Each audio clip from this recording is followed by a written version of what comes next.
This episode is brought to you by Adorama Pics.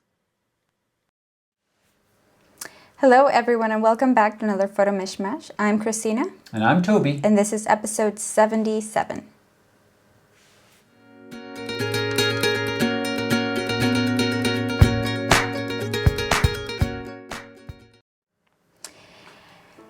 Hi everybody. Whoops, I have my sound on. It's good to have you guys back. Welcome to another week where we talk about camera-related stuff. It's a lot of dramatic. We weren't just struggling to get everything up and running, right? This was actually so far so good, smooth, no crashes. Yeah. Except for the Sony not saving memory. We'll talk about that later. Hey, so what's the show all about, Christina? Well, every show we bring you this week's photography news, we bring you Instagram challenges, informative discussions, and we answer your questions live at the end of the show. So if you're watching and you have a pressing photography question, leave it in the chat right now, and we will collect them and answer them later on in the show. This week we're going to be talking about, we touched on it last week, but we're really going to take some time to talk about cameras at weddings. Should they be banned? That might be a little extreme, but we'll talk about that a little bit. The Sony RAW files, because is it today or tomorrow that the Sony A7 Mark II, not the R or the S, but the A7 Mark II gets a nice firmware upgrade that is allowing for those uncompressed RAWs as well. How have I felt with the uncompressed RAWs? I've had them for now a couple of weeks. I'm going to share a couple of thoughts on them. Whoa, my mic is sliding. Lightroom. Adobe has listened to its concerned consumers and made some changes. We'll talk about those, as well as poke the fat cat on the table, and all of the week's news sharing with you. I am Christina. I'm a full-time wedding photographer. And I'm Toby, a wedding photographer and educator. And sometimes the museum Lego photographer, which I'll be doing this weekend. Talk about that soon too. Yep. So let's get on with it. Let's get started. And I forgot to start my little timer clock. So what is So first up next? is our weekend review, where we take a few moments and also call it, in case you missed it, stuff that came out of our area over the past week that you might have missed. And the first thing up is, this actually isn't something you might have missed yet, but we've got a poll going on right now on photorec.tv. You can find it linked underneath here right now. It is the show in the show notes. There's a poll. Where do you store your images? Now, I think we've asked this before, but I'm asking it again because Google has been around for a little while now and just recently updated a feature of the photo sharing site. So we'll talk about that a little bit, and Canon's coming out with something. So I want to see, where do you all share or store the bulk of your photos? Go answer that poll. We'll check in with the results later on in the show and come back to it a little bit later on. Stuff that came out this week is a video on high ISOs are better, produce better quality images. That's a little bit of a clickbait title. We wanted people to say, what? And click and watch it and then agree with us, which was what you all have done, because our argument there is we see a lot of people struggling, especially in low light, hearing and feeling like they need to keep their ISO down to get good quality pictures. High ISO means noisy, but in low light, you're much better off having a nice proper exposure that hides noise than you are getting an underexposed images and then boosting it in post. But even if you don't have to boost it in post, underexposed images often look a little bit noisier. So we talked about that, short and sweet. The video came out about photojet.com. You can make some really cool graphics. It's a nice site, it's completely free. Go play around a little bit. I asked you all to make a magazine cover. I've seen at least one from Angela. It fooled some of my family members into thinking that I actually made the cover of a magazine. That's good, thanks Angela. And just a brief reminder that we are currently working with McKay Photography Academy to give away a crazy trip to Moab. It's going to be Utah. crazy. It's going to be crazy. It's pretty much all-inclusive. It includes your airfare in the United States. It includes lodging. It includes photography instruction from some amazing photographers.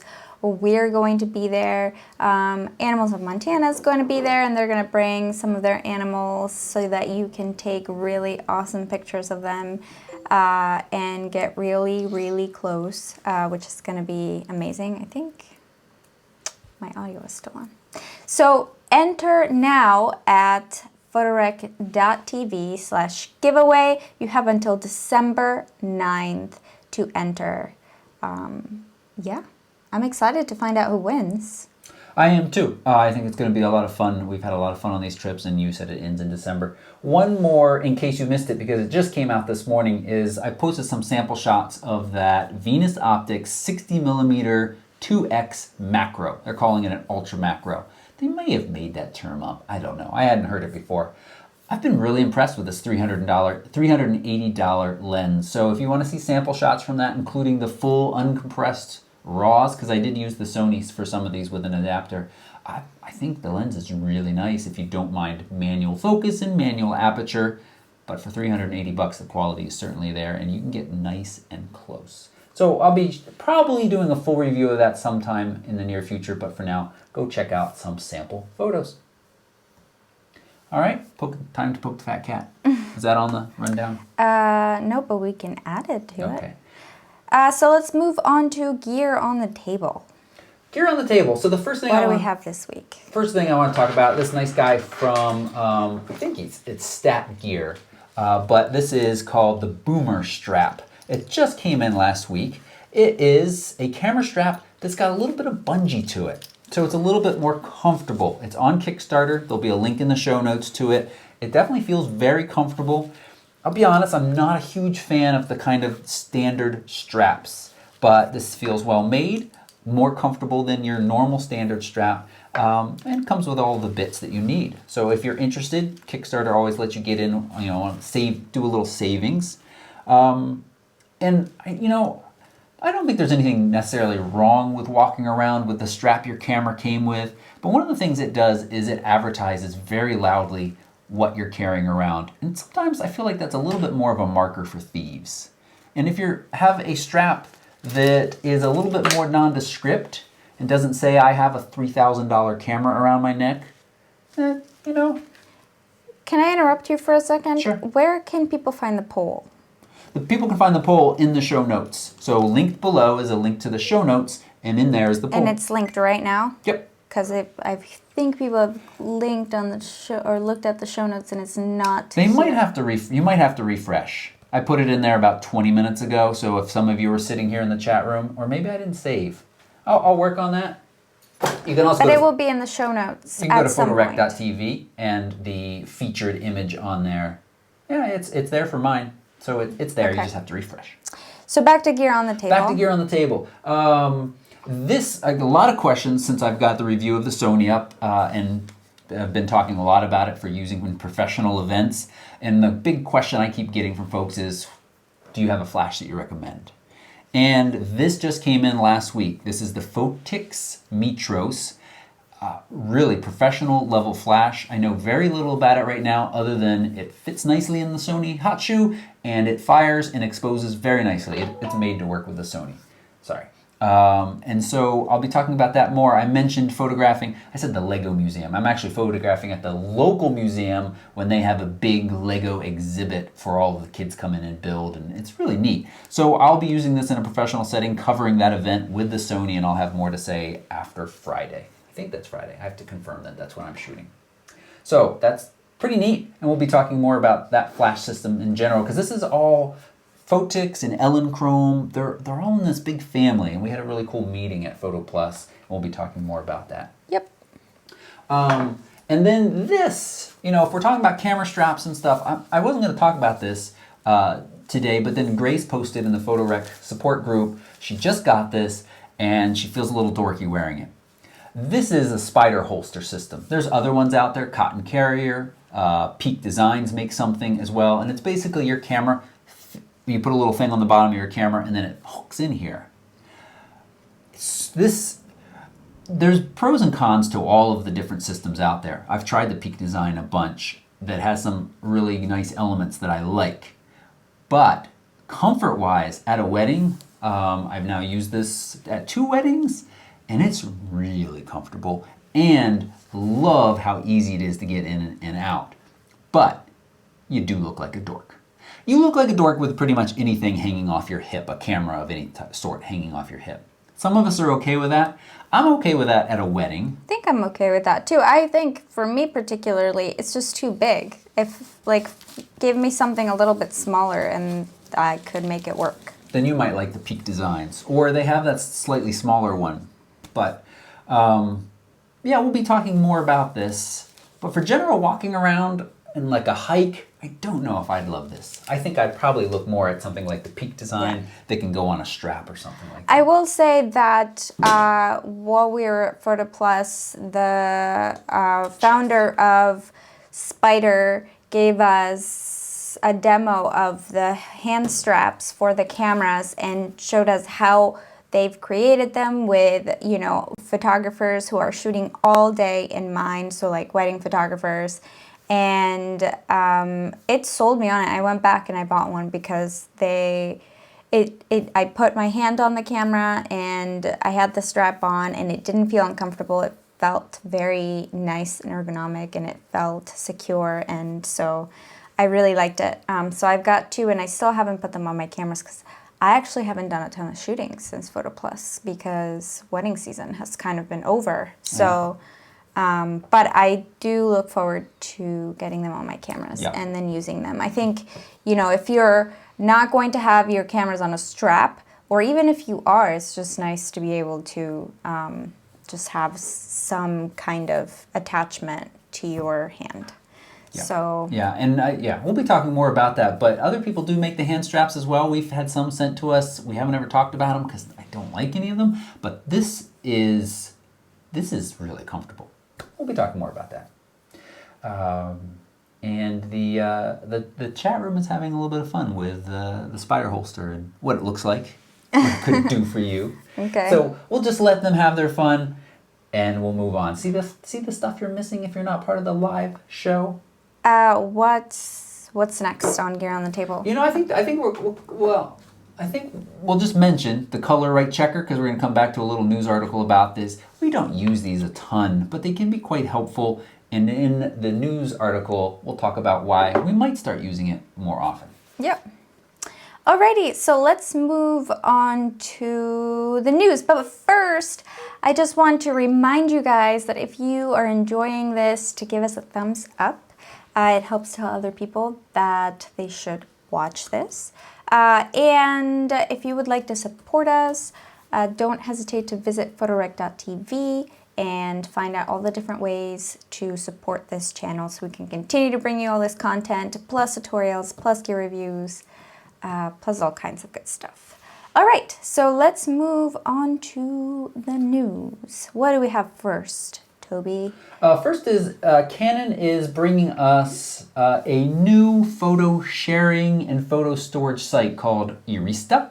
That's how I think you're going to say it. Yeah. Or would you say Arista? I don't know. It's kind of a weird name. That's like one of the first rules that they tell you in marketing class. Like if you're going to pick a name for your company, it should be easy to pronounce. And to me, that doesn't seem that easy. I mean, it's not a huge deal. All the good ones are taken. That's why you've got like app companies called Milk or, well, yeah. I don't know. So first off, you got a problem with the name. Second off, I think this question, and here's what the poll was getting at, and we'll check in a little bit. Do we need another photo saving, sharing location? On one hand, it's nice to have competition. On the other hand, is it important for the manufacturers like Canon and Nikon and Kodak used to give us a space to store our images? As a Canon photographer, is there any kind of extra pull or excitement about using Canon branded photo sharing site? I don't know. I mean, I'm trying to think about the way that I use pictures and the way that my workflow for personal photos. And I feel like these days they're just going to Facebook because, like, what's the whole point of uploading them to the web is to, like, share them with other people. And what's the easiest way to share them with other people is to post them on Facebook. That way everyone's there and they can just see them if they want to. opposed to like sending a mass email with the link or something like that, you know? Or sending them as attachments, 25 megabytes a piece. That sounds pretty Or outdated. 24.9 to make sure you get underneath that limit that a lot of mailboxes have of 25 megabytes. So that said that we were looking at this yesterday, and I'm just going to switch over to your screen so you can show people. This is the new look. You can sign in. It's completely free right now. In 2016, there's going to be two versions, a free version and a paid version. I dumped a bunch of raw files in here just to see what it would do. That's these kind of desert shots and some other fun pictures. I just can't tell really what, what's different about it. So I'm really looking forward to seeing the full version of this and trying to just see what it is. Like Canon obviously feels like there's a hole in the market of online photo sharing. So I want to see its full functionality, I think. Yeah. So I'm not quite ready to say like, oh, this is great or this is terrible. Yep. So they're going to have an uploader from the desktop for Mac and PC. They're also going to have iOS and Android apps, which they do already. You can get in on the beta testing. I think I downloaded it to one of my devices and then promptly went to bed and didn't look at it anymore. But, you know, I had some more notes about it. Let me check my notes real quick. So they're making it faster, more reliable, worked on uploading simpler and viewing. I don't know anybody who uses this. I have people send me pictures from time to time for samples to look at and say, why did I do a bad job? And no one has used this service. They've got the mobile, as I said. They're going to have a sharing system, easily share with friends whether they use Arista or not. They're still ironing out a few kinks. The free version is going to give you up to 15 gigabytes of space for your full quality photos. Premium is going to give you up to 1 terabyte for your full quality photos. And you also receive printed products. So depending on the price there, it might be interesting. I wonder what lab they'll partner with. yeah. So we'll see. Yep. But I'm interested to hear your opinions, and just remember, chat room, if you have any particularly important points you want to make about this, make sure you leave a comment because your chats go away at the end of this. Next is to mention that Google Photos, that's where I personally store the bulk of my photos now because it's so easy and it does so much back-end work with them. Like, I did geotag most of our Paris and Greece trip.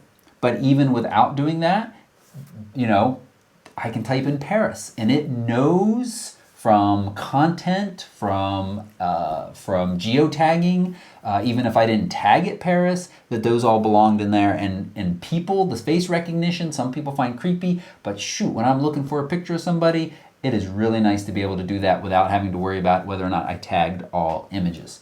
Now, they have an option when you upload to them of saying, upload to us a high quality version of your full resolution file.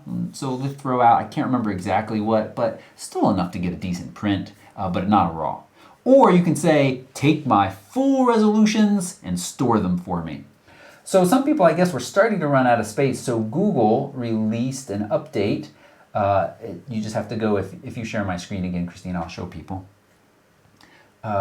If you go into the settings of Google Photos, and you can say recover storage. So that will look for any original images you have and discard the bits, bringing it down to a high quality file. I haven't done that because I've got plenty of storage space left still. So we'll see. We'll see. Great. All right. So next is Nikon Walkley. So Nikon Walkley press photographer. So you guys may or may not have heard. I'm trying to remember if we have discussed this before on the show. But there was a controversy involving a photographer who submitted an image that won a prize. And he was disqualified because the image was doctored. And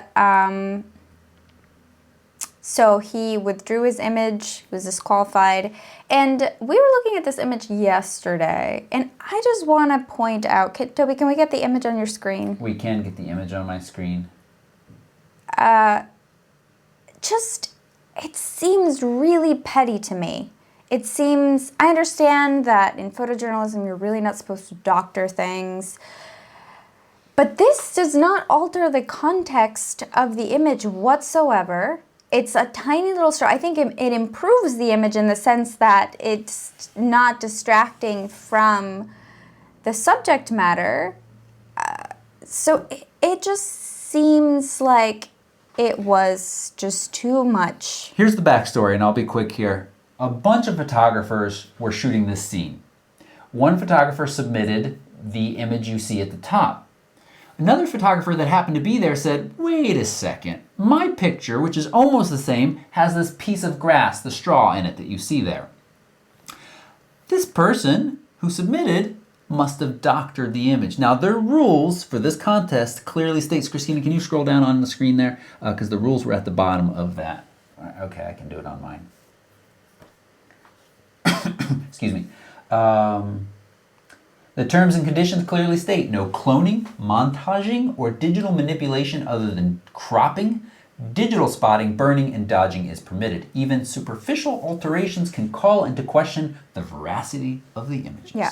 So rules are rules, right? And I respect that. But you can make the argument that in certain situations you can dodge and burn enough of part of an image to essentially like clone something out of it. And if you've purchased the Lightroom videos, I show a specific example of me doing that. And I think maybe in a Raw Doctor I also did that. So it just feels a little bit extreme. It feels like they not exaggerated. It doesn't feel fair to me. It feels like he was unfairly punished. But, again, rules are rules, so what are we going to do? Anyway, we just wanted to let you guys know. So next is DP Review has rated the Sony a7R, and it received a7R Mark II, and it has received a 90%. And we shouldn't talk about this. We always say that we're not going to mention Sony, but then we end up spending so much time talking about it. We will be brief here. That sounds very, very high. So if you've been following DP Review at all, they've done a ton of articles about this camera. Interest is very high. Lots of interesting stuff to talk about, including a really detailed article about the ISO invariance, which is fancy language for saying that you can actually, with this camera, really underexpose to get your highlights protected or protect your highlights and then bring up the shadows. Very different from the video that I made this week. But a 90% sounds very high. And then I was curious, did they give a listing anywhere of all of their ratings? So I went and saw. Now, before Christina shares my screen with you all, this is a lot like the DxO Mark scores in that, actually it's even worse in that these are subjective to some degree. And I'm not saying that that means they're bad or they're wrong, but I'm just saying if you see 1 or 2 percentages between two things and you have one thing that's lower, don't go, oh, I have a piece of crap. Because again, these are subjective and what do these percentages matter? But the highest rating they've ever given since they've switched to this percentage model is the Sigma 51.4. I think you would agree with that. Yeah, it's very sharp. It's very sharp, very nice, good value. Followed by the Sony a7R Mark II at 90%. So the Sigma was at 92%. The other 90% they've given is the Nikon D750, which I loved as well. I didn't love the grip as much, but that is a fantastic value DSLR. In my opinion, the best full-frame DSLR value on the market. And then the Sigma 35, and then the EOS 1D Mark IV. So I just thought it was interesting to see where it falls in the percentage. Because you hear 90, and to me, I was like, wow, that's really high. I can't remember anything above 70. But obviously, I haven't been paying careful attention to the reviews because they have other things that have been up in that range. It makes me feel good that their ratings reflect a lot of how I feel about some of the stuff I've had my hands on. It's interesting that the Samsung NX1 is all the way up at 87%. Standing on it alone, it's a very nice camera. But, shoo, it really does feel like that NX line is done. I digress. Just wanted to say that. So, moving on, the A7 Mark II is getting that firmware that's going to allow for the uncompressed RAWs. Kudos to Sony for saying, okay, you can have it. So many of you have complained. I think people were right to complain. I don't know if they needed to make as big a deal about it as they should have. But and somebody said that Matt Granger put out a video today. I hadn't seen that, but I did quick tests this afternoon. It's the first that I've done any test of shooting compressed RAW versus uncompressed. I can get with a fast Lexar card. I think it's not that crazy fast 2000. I think it's the 1000.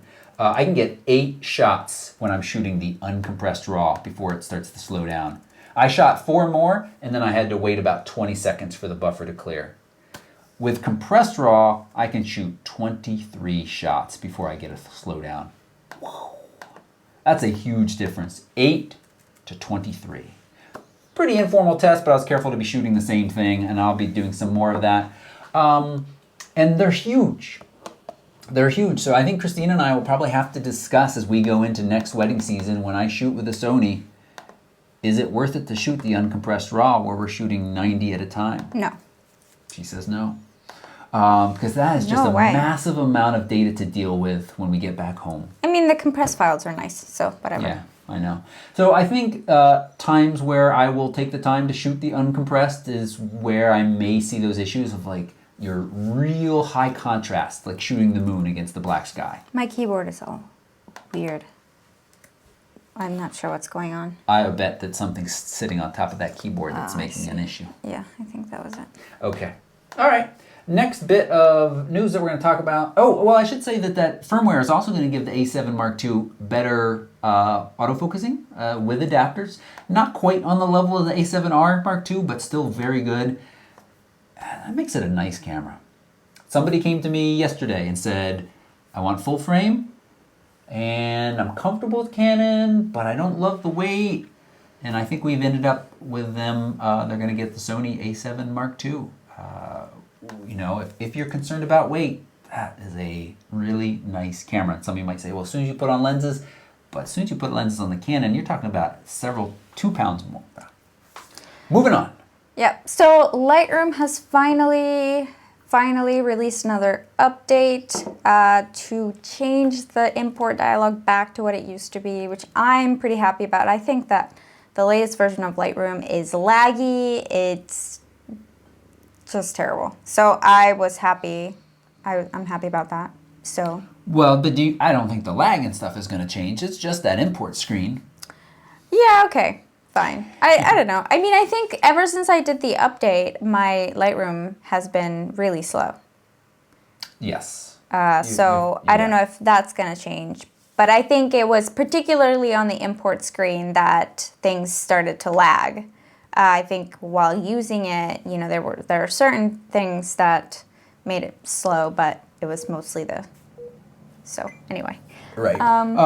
You know, I think this was Adobe's attempt to make this a more consumer-friendly program, and really it needs to stay at the prosumer level. There are so many professionals.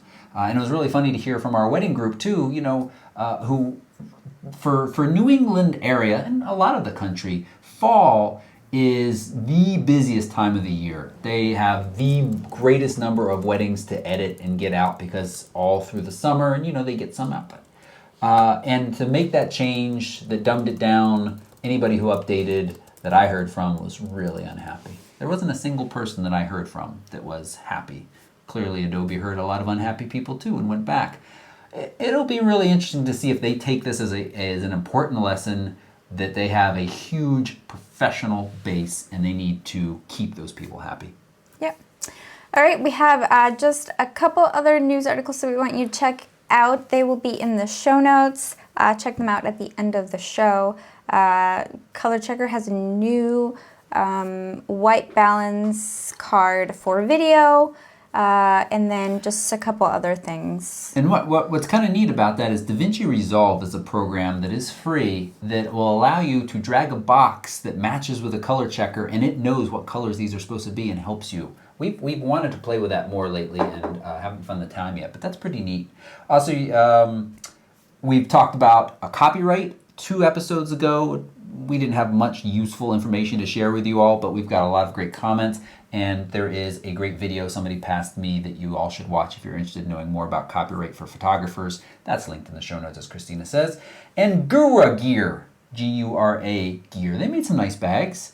They were bought by Tamarack, and they've closed that brand down, and now they got this G Elite series as part of Tamarack.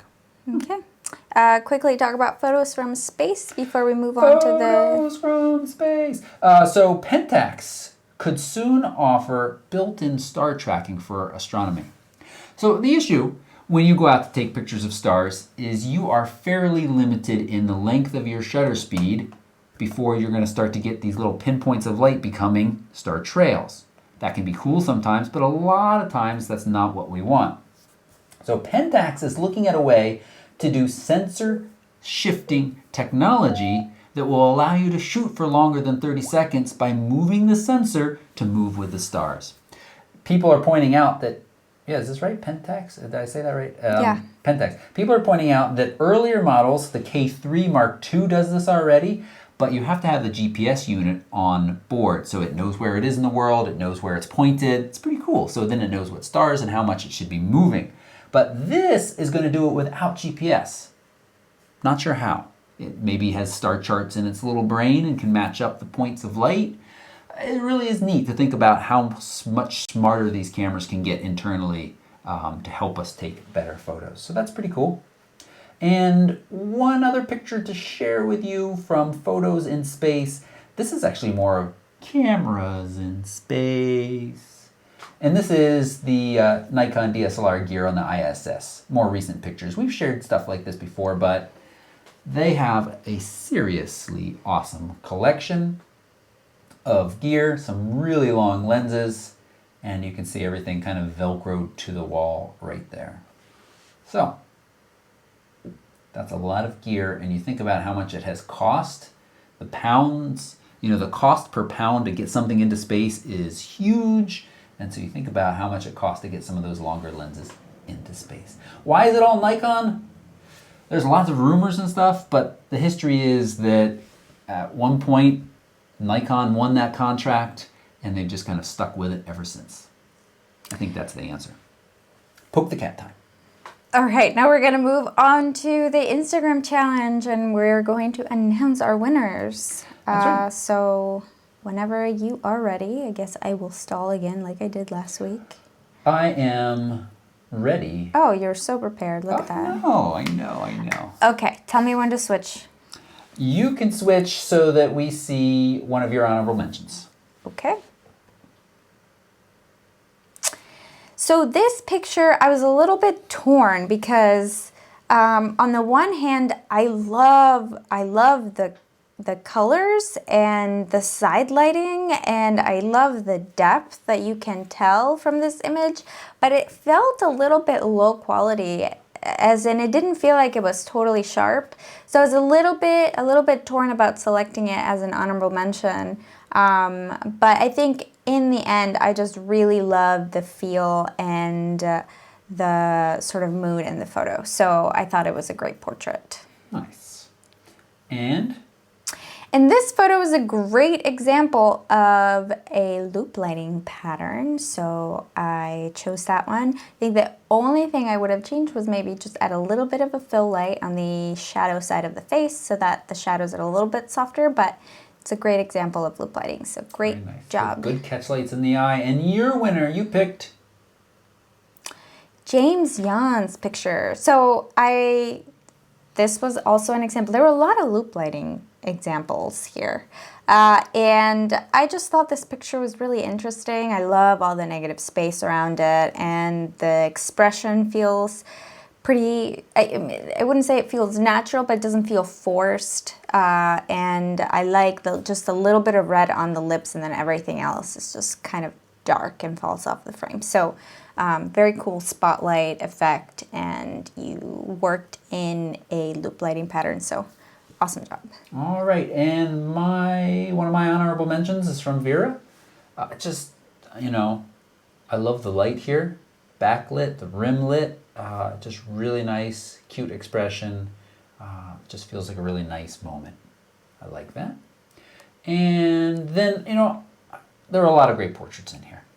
But Christina yelled at me to keep it to my honorable mentions to a minimum, and I did want to give a shout out to Lego Man because I had done a Lego Man as well. And if you don't have a person, Somebody else also used a little Andy Warhol doll. There were some nice shots from that as well. You should check out all of them by checking out the hashtag PRTV Classic Portrait, and it will be also on PhotoRec TV tomorrow. But I just like this pose, kind of against the wall, a little bit of split lighting. It's a little bit more lit than that, but it's very nice. And my winner, actually, right here, Joe.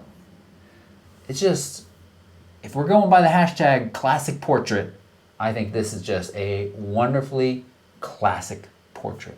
And you did a great job, Joe. Thank you, everybody who participated. You know, their participation was less than it has been on other things. But it was a challenging challenge. Is tough. And I just want to add, in the chat, Craig Lance is wondering, what is loop lighting? Craig, you should go and find our portrait lighting tutorial video that we posted a couple of weeks ago.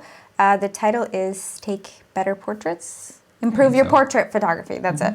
And it's got 4 pictures of Toby. So go watch that and learn all about what loop lighting is and take awesome portraits. Right. So, great. Fun fact, our model didn't show up for that shoot, so I had to stand in. I hope you don't mind. That's right.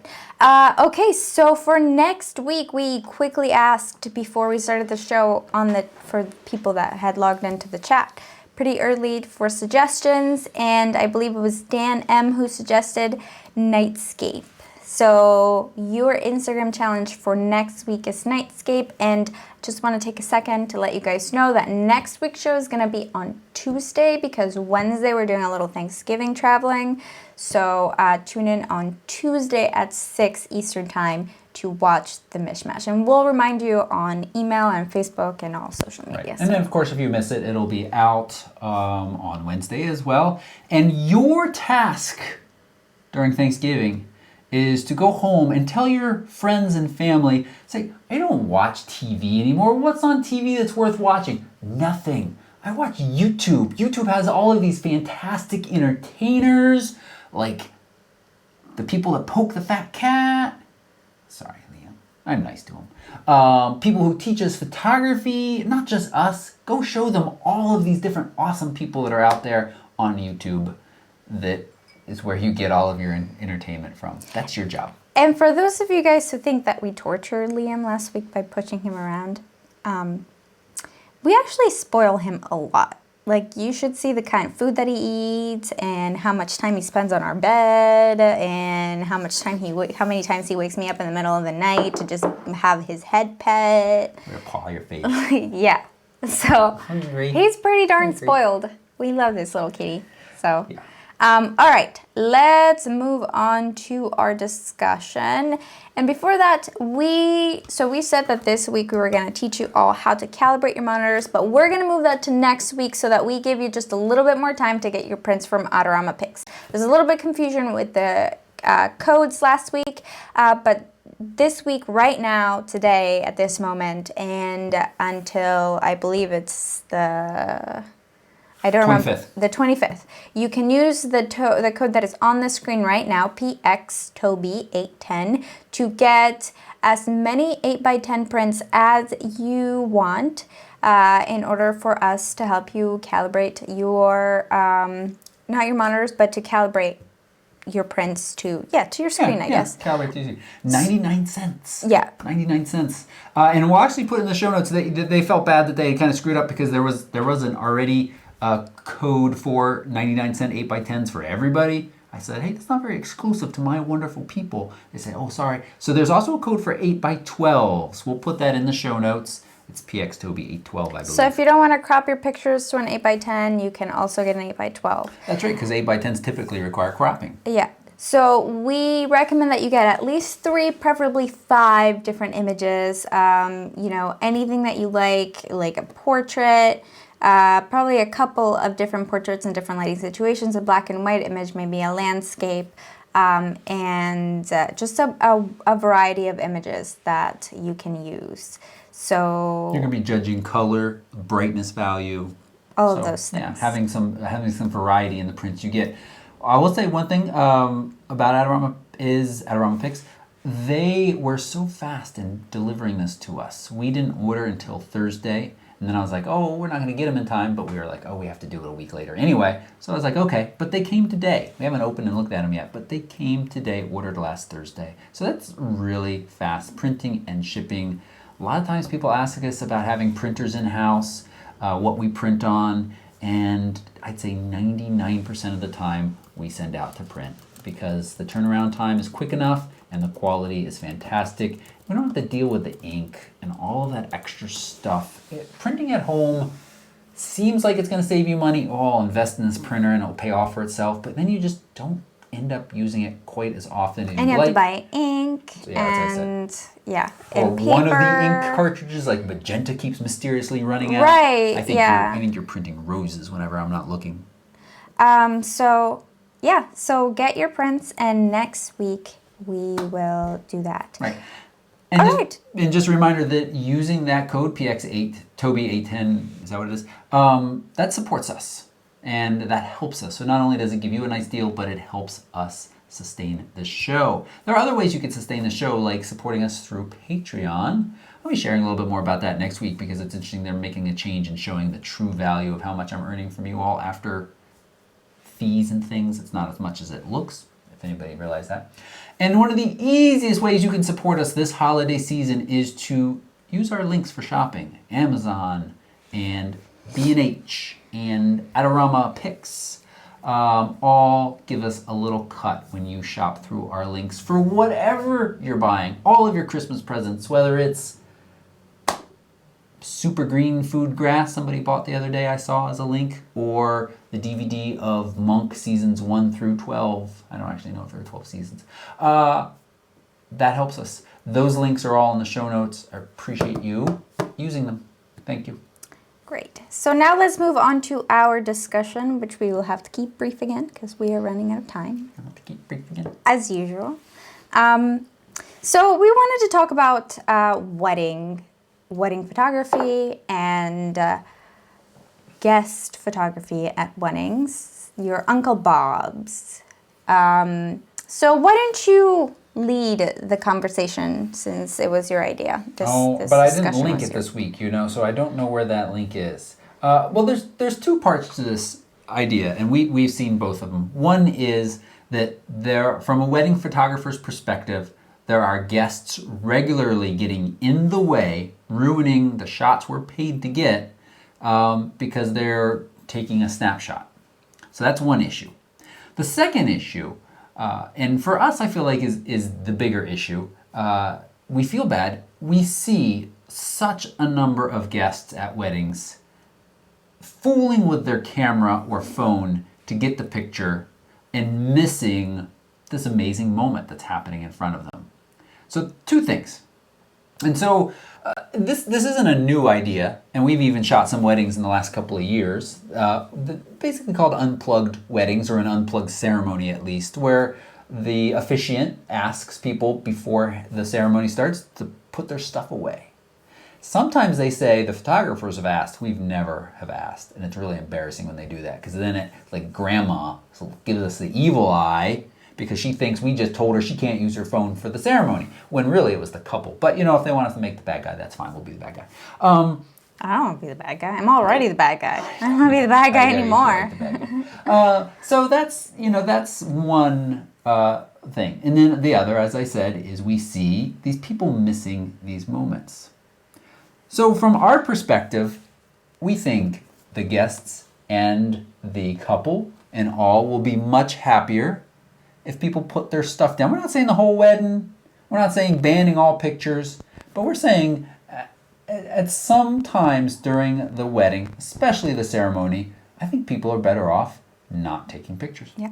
I feel particularly torn about this because I understand that some people may not have access to the wedding gallery afterwards, may not be able to see the photos through social media because they don't use social media or whatever reason. So they want to have their own pictures to be able to remember those moments. I understand those moments are important to them. I understand that it's my job to work around those people so that I can get the best possible shot. And if they're in the shot, then they're in the shot. That's what actually happened during the wedding. But it's come to the point in some situations where it's beyond beyond tolerable, beyond like that one person. It's just too much. And I think for me, my biggest issue with all of this is not so much that they're getting in my way, it's more that they are not really present in the moment with the bride and groom. They're in front of their, they have their phones in front of them looking at the screen. They're not really experiencing that. It's my job to be focused on getting a shot. It's your job to be there with the couple, supporting them and being excited for them. And so, for us, I've seen so many times I've like turned around to take pictures of a family member and wanted to get their reaction because the bride and groom did something that was special and they have a camera in front of the person. So not only can I not see their faces, but they also have this like really focused look on their face. Like they're not really there. And I do make sure to include some of those shots with the online gallery because I want people to see, like, this was you at this moment. I think that that's the best way for me to be able to communicate that to them is so that they can actually see what they're doing and how it sort of, impacts everything else. Yep. And you mentioned this, that, some people don't have access to the online gallery. And, I hear the counter argument from some people, especially ones who say, the professional photographer who showed up was terrible. And so my pictures, my being the guest who, is a photography enthusiast, were actually better than the professional photographers. That's very sad. That's a sad case. I think that's a fairly small case.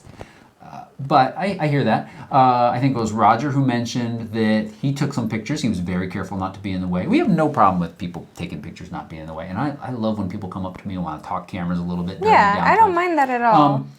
He mentioned that, it was 6 months before the couple saw their photos. That's a and long he took time. a bunch. And then the next day at brunch or next morning at brunch, he did a little slideshow of their photos. And so the bride and groom really liked that. So I hear the counter argument, but, I have a selfish reason for bringing this up, even though we kind of touched on it last week. And that is, I think you should talk to your friends and family and say, consider having an unplugged ceremony. Yeah. Professional photographers are going to do the job, or designate one or two people that know what they're doing with a camera. If you want backup, if you're worried that you paid $500 for the photographer off Craigslist, you're probably not going to get great pictures. I will say that sometimes it can feel very selfish when a photographer is asking people to have unplugged ceremonies. It feels like it's coming from a place of, you're making my job harder, you need to make my job easier. And I believe that when you're in the service industry, you adapt to, whatever's happening.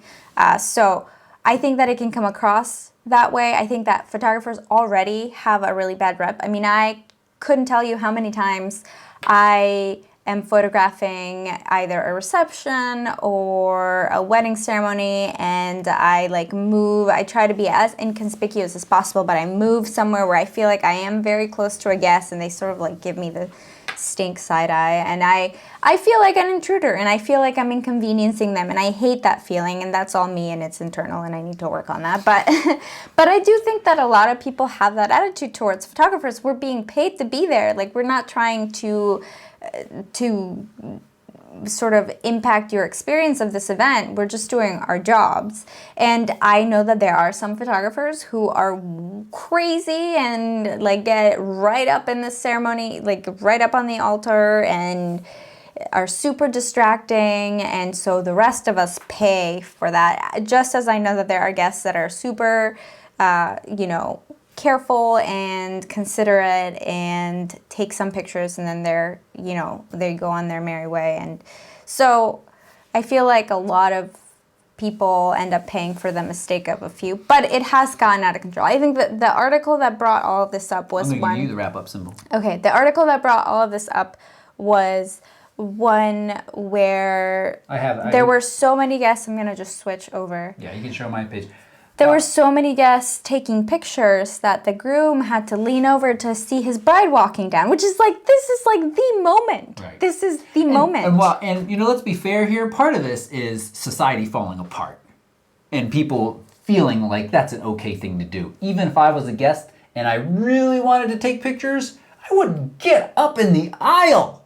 Right. Slap those people. Every time I see somebody do that, I get so angry. So angry. So, let's check in with the chat room real quick. Trelina is convinced that she can stay in the moment while she's taking pictures.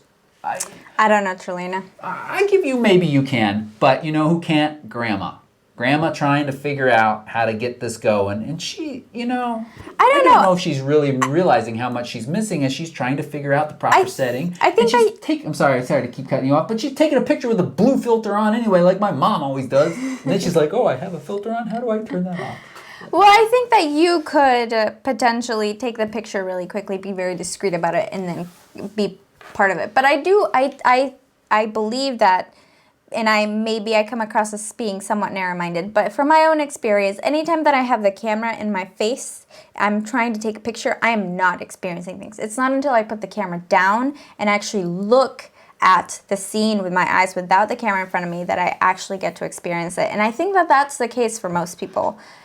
It's really hard, especially as photographers, because we're constantly trying to get the best picture, which means that our settings need to change. And so we're constantly switching things around. So I think it's really difficult. And that's one of the reasons why, maybe like on earlier podcasts, I maybe was a little bit negative about certain types of photography because, photography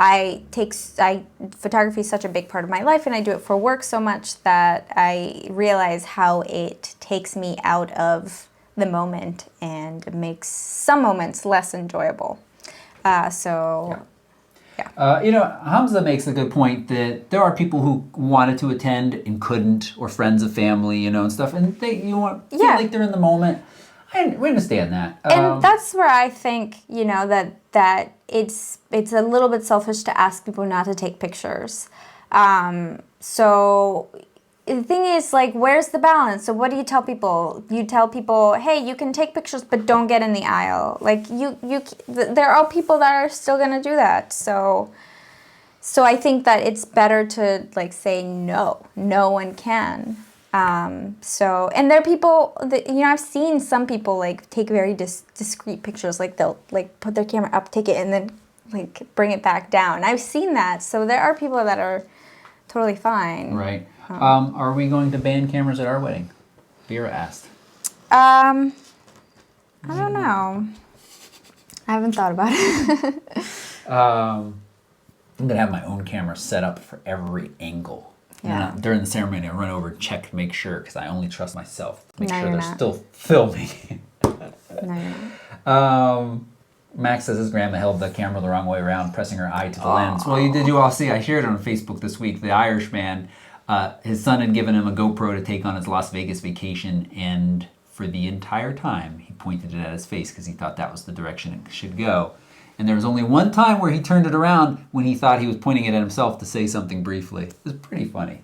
It's pretty funny. All right. And yeah, we realize there are a lot of bad photographers out there. It's true. But I don't think it's your job to go into the wedding thinking that the photographer... I don't think they're saying that, but... Okay.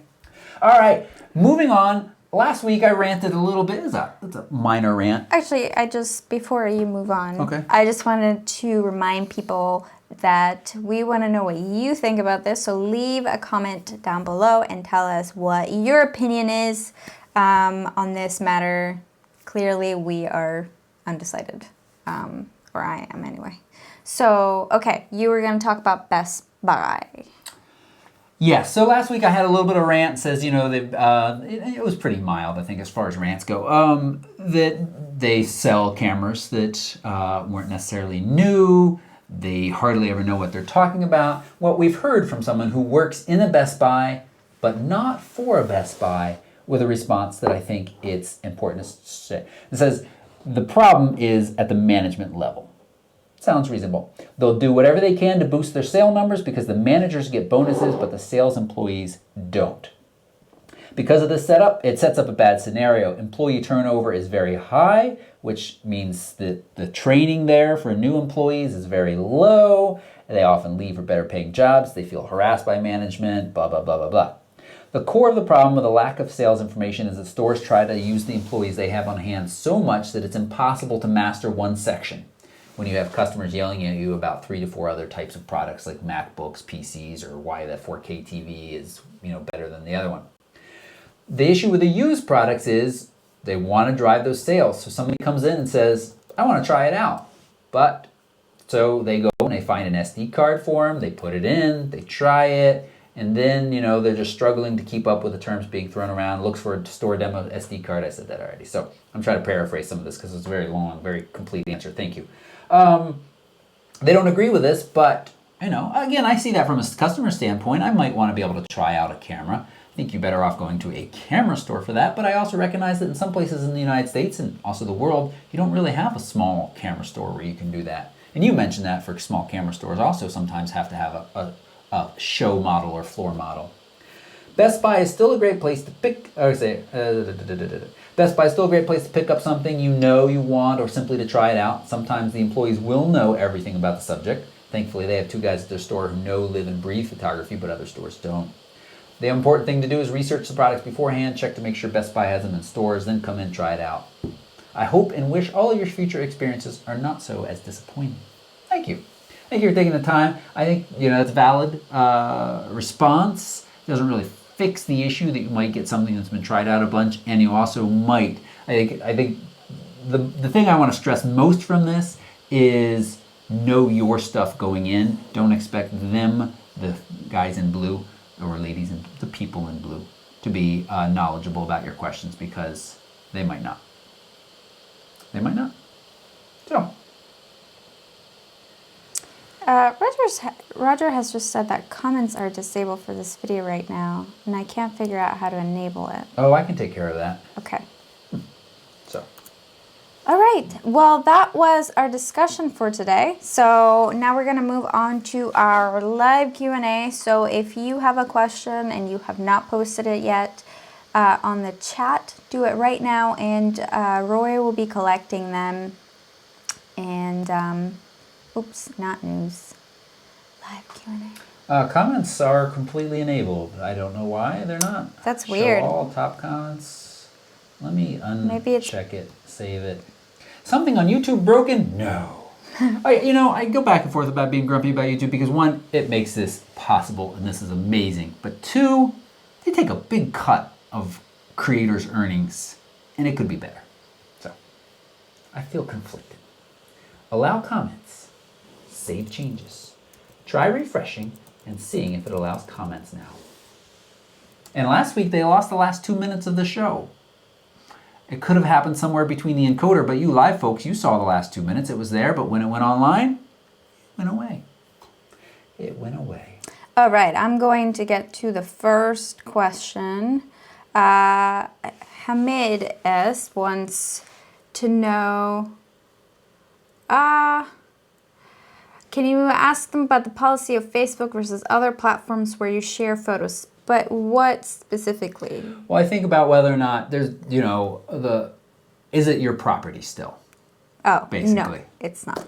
Yeah, I mean, yes and no. Facebook, I'll be honest, I'm not, I'm a little bit ignorant on this. I hear that Facebook can then use your pictures to do things with. I don't think that they necessarily will, but I think that they have set themselves up for being able to do that. So I think, they did this back when they wanted to do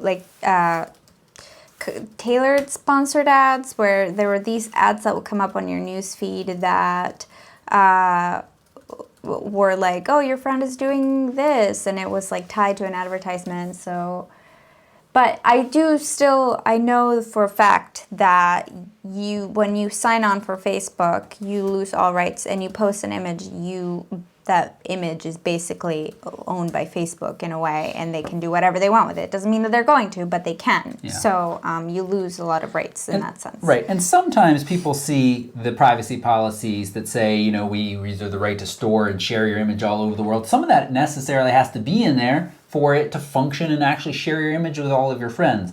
But in the case of Facebook, not so much.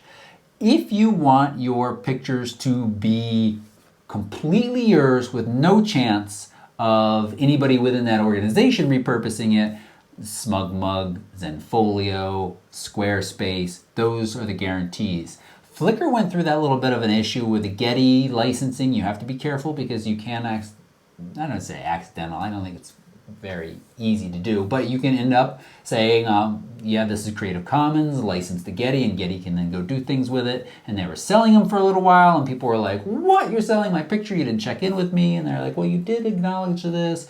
So that's a little messy as well. So you really need one of those private places. Google Photos as well. Those photos remain yours. And again, the privacy policy, if you take the time to read it, is pretty onerous and sounds a little scary. But really, again, that's mostly for the system to function and being able to share and store your picture all over the world. Yeah.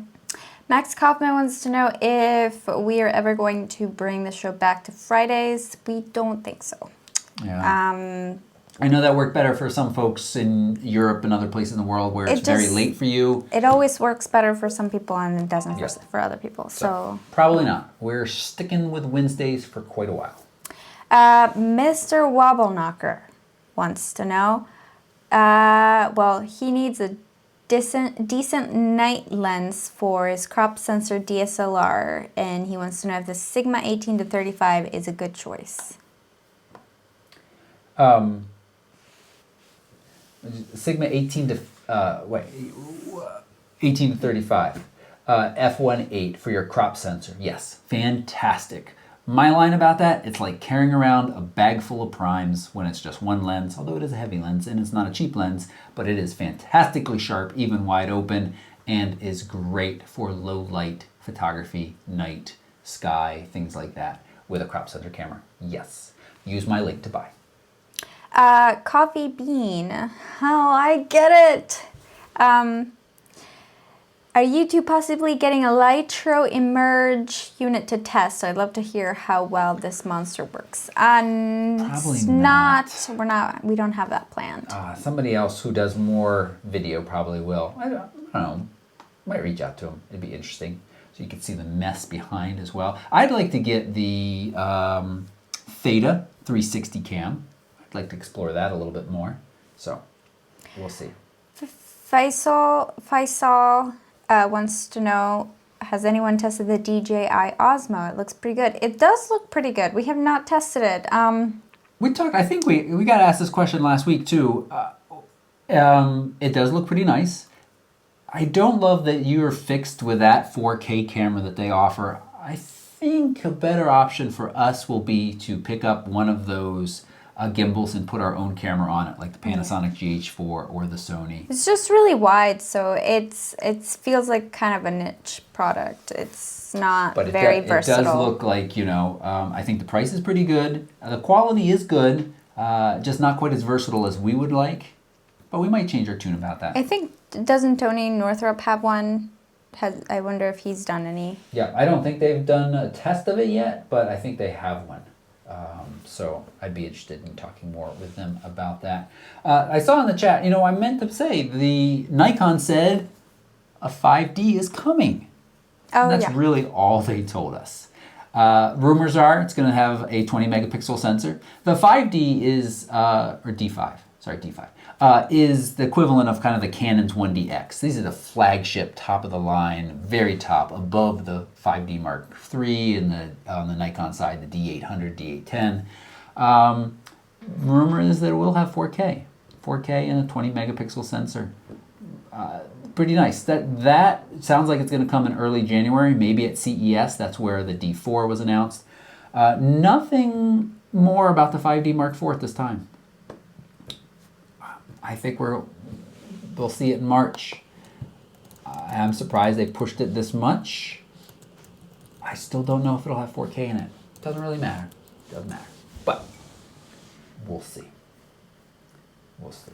All right. I want to say, next year is an Olympic year. I want the 1DX Mark II be released for the Olympics. Well, it's true. A lot of times the big manufacturers coincide their flagship cameras with an Olympics.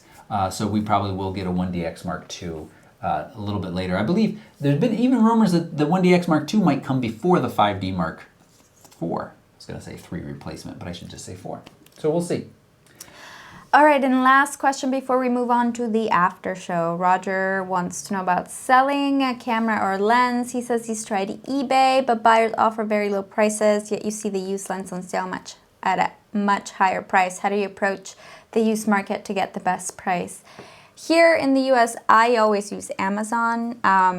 Whenever I want to sell any gear, I just list it on Amazon, and if I'm really trying to get rid of it, I list it for like $5 below the highest listed used price, unless that's extremely low, and it usually goes really quickly. So that's kind of how I approach. Yeah, I'm sorry, you said Amazon? I wasn't quite paying attention. Yeah. Yeah, Amazon was my default answer before as well. Roger might be in the UK. I can't remember. One of those Rogers is.